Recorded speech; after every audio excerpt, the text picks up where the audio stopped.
Right, the big story we're tracking today is Prime Minister Modi's visit to the United States, viewers, and the other leg of his visit has begun. He has arrived in New York City and is gearing up for addressing the members of Indian diaspora in New York City in Long Island. Viewers, let's take a listen in to voices coming in from the Indian community who are expressing their excitement to have the Indian Prime Minister on American soil.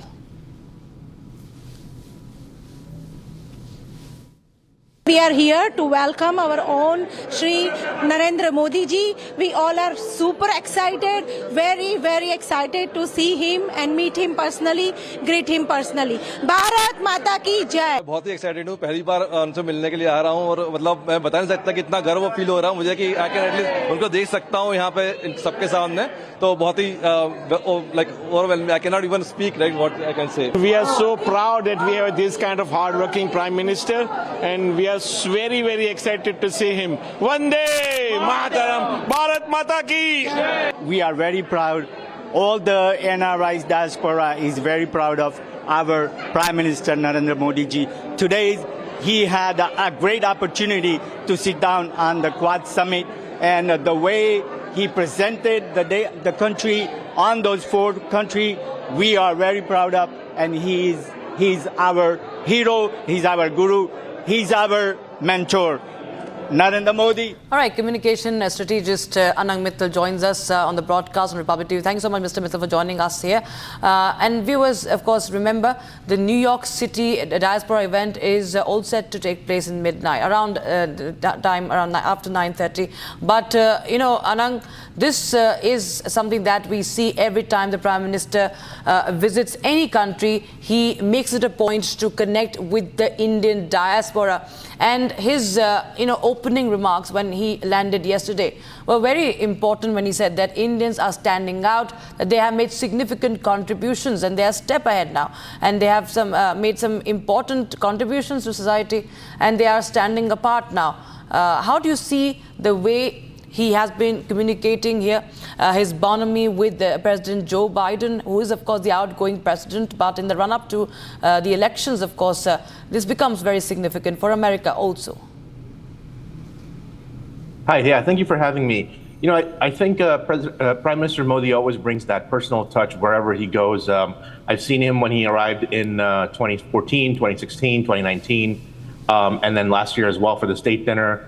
And the Indian diaspora is always very happy to receive him. He always gets the warmest of welcomes. I think, especially with the state dinner last year, and even in the Howdy Modi event in 2019, he really showed that personal diplomacy, the way he treats people, the hugs, all of the sort of the events. I think President Trump said, he actually speaks really good English, but he doesn't show it. There's a lot of humor when he goes around, and I think he just brings a level of positivity with him on the personal leadership level. All the leaders of the world generally have, a great relationship with him and enjoy talking to him. So I think that's something to be said for his own personal capacity. And then I think the Indian diaspora is also a great example of we're very successful. We are we're all over in every field in American life, in politics, in tech, in IT, anywhere you can think of it, we are there. We're successful. We're known as hardworking people. And I've said it to many people here as well, that the Indian diaspora is really the biggest soft power that India has as a diplomatic tool. I've been on Capitol Hill many times. I've worked there for senators and congressmen and the speaker. And, whenever people talk about Indians, the random congressman from some part of America in the middle, will say, oh, yeah, I have a huge Indian population. They're very hardworking. They own hotels. They own businesses. Or some congressman will tell you he's been to India for a delegation. And so they usually have a really great opinion of Indians because of how hardworking we are, how successful we are. Yeah. So I think this is just sort of one of those great moments that not just in the Indian diaspora can show, how much they love Mr. Modi, how much successful they've been here. And then Mr. Modi returns that love in return. Absolutely. In fact, as you pointed out, that India indeed has had a bipartisan relationship with the United States. So President Joe Biden, and he also shares a bonhomie with the former President Trump, who's in the race once again. But viewers, we are just going to give you a quick report on what really transpired as Joe Biden hosted the Quad leaders at his residence in Delaware for the Quad summit. And remember, India was also praised by the Quad leaders for the leadership in a global south, in the Indian Ocean. Here's the report.